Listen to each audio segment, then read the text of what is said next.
सीता आइंद एक बार फिर उन्हीं जंगलों में लौट आई हैं जहां उनका बचपन गुजरा था। रोजगार के लिए उन्हें इन पेड़ पौधों को छोड़कर शहर का रुख करना पड़ा था। आजीविका मिशन ने अब इन पेड़ों से ही उनकी रोजी रोटी का इंतजाम कर दिया है। 2 साल पहले तक गोवर्धन मुंडा की पहचान एक दिहाड़ी मजदूर की थी। सिंचाई का इंतजाम न होने की वजह से वे अपनी जमीन पर खेती नहीं कर पाते थे।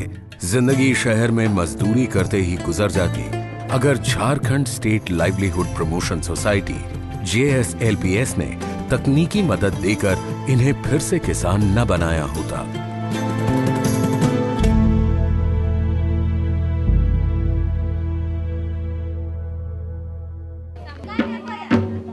झारखंड एक आदिवासी बहुल राज्य है। इस आबादी का एक बड़ा हिस्सा गरीब और अति गरीब की श्रेणी में आता है। 2 वक्त का खाना जुटाने के लिए सीता और गोवर्धन जैसे हजारों लोग शहरों की खाक छानते हैं। हालांकि कमर तोड़ मेहनत के बाद भी वे उतना नहीं कमा पाते कि परिवार का पेट भर सके। पलायन और शोषण का ये सिलसिला यूं ही चलता रहता अगर दीनदयाल अंत्योदय योजना राष्ट्रीय ग्रामीण आजीविका मिशन ने इनके रोजगार का इंतजाम नहीं किया होता। जल, जंगल और जमीन से जुड़े लोगों को इन्हीं संसाधनों से भरपेट खाना मिल सके, इसके लिए आजीविका ने स्वरोजगार को अपना मिशन बनाया है। जरिए बन रहे हैं गांव-गांव में बने महिलाओं के स्वयं सहायता समूह। ये कम्युनिटी लेड प्रोग्राम है, डिमांड ड्रिवन प्रोग्राम है।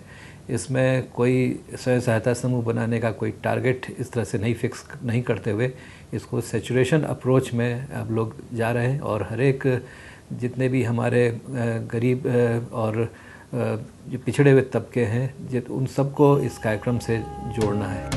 ग्रामीण परिवारों को गरीबी से बाहर निकालने के लिए जरूरी है कि उनके पास आय के एक से ज्यादा स्रोत हों। इसके लिए आजीविका मिशन ने रोजगार के पारंपरिक साधनों को मजबूत बनाने की पहल की है। खेती, पोल्ट्री, बकरी पालन, सुअर पालन जैसे धंधों को फायदेमंद बनाने के लिए प्रयास किए गए हैं।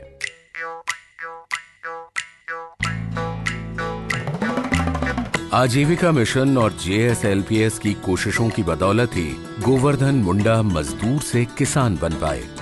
मुंडा अब सिंचाई के लिए ड्रिप तकनीक का इस्तेमाल करते हैं, जिससे कम पानी में ही वे पूरे साल खेती कर पाते हैं। इसकी ट्रेनिंग से लेकर उपकरण तक सब उन्हें JSLPS की तरफ से मुहैया कराए गए।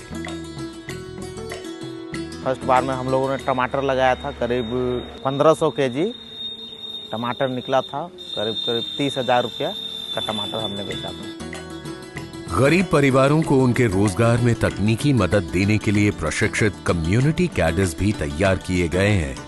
किसानों की मदद के लिए हैं आजीविका कृषक मित्र। इनकी जिम्मेदारी है गांव के गरीब परिवारों को खेती की उन्नत तकनीकों से जोड़ना और उन्हें प्रशिक्षित करना।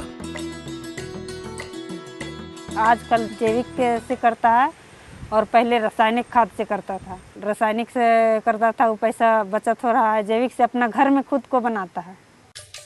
इनकी मदद से महिलाएं अब घर के बगीचे में ही ढेर सारी सब्जियां उगा रही हैं। रासायनिक खादों का इस्तेमाल बंद कर देने से उसकी लागत कम हुई है और उपज की गुणवत्ता भी बढ़ी है।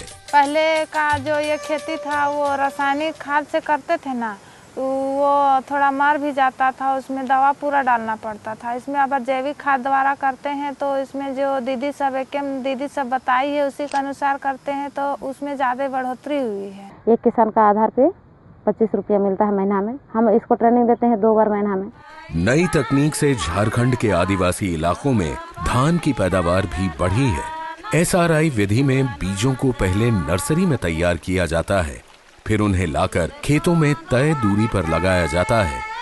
15-15 दिन पर 3 बार वीडर से खेत की सफाई होती है, जिससे उपज बढ़ती है।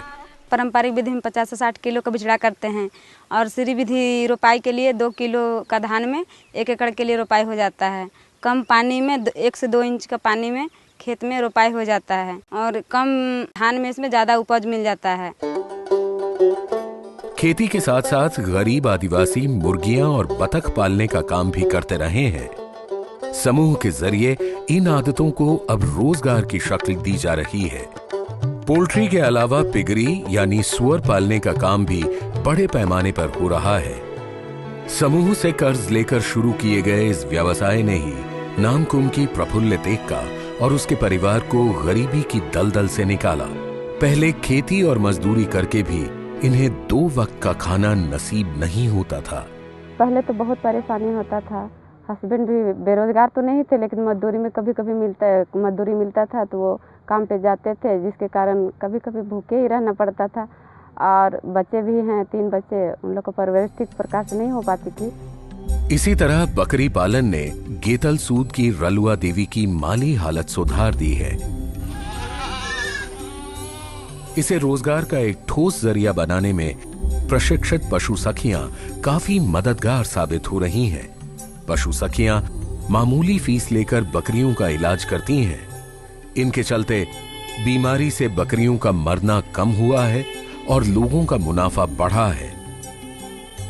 यहाँ से जुड़ल से हम इनके कुछ बहुत फायदा भी हला के बकरी उकरी नहीं मरत हैं।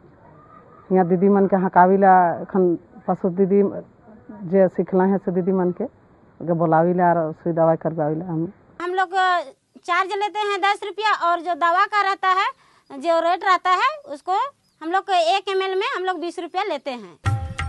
आजीविका और JSLPS से मिलने वाली तकनीकी मदद ने लाह की खेती को फिर से जिंदा कर सीता आइन जैसी तमाम महिलाओं को नई जिंदगी दी है।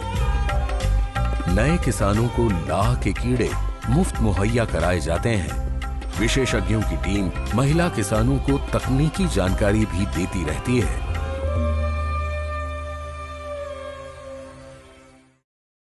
स्वयं सहायता समूहों से जुड़ने के बाद महिलाओं का आत्मविश्वास बढ़ा है।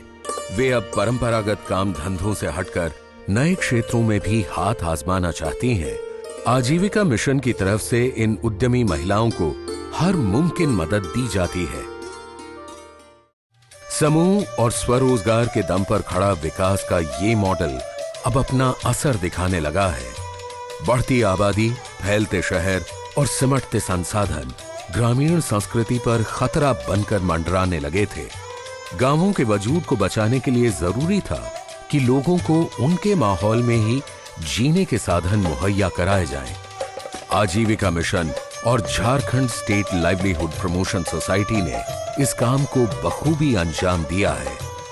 आदिवासी बहुल झारखंड की महिलाएं भी पूरे दमखम के साथ समूह बनाने और चलाने में जुटी हैं। वे समझ चुकी हैं कि यही वो ताकत है जो उन्हें उनकी जड़ों से जोड़े रख सकती है, उन्हें उनके हिस्से की रोटी और माटी दे सकती है। उनके लिए बेहतर कल की इकलौती उम्मीद है आजीविका।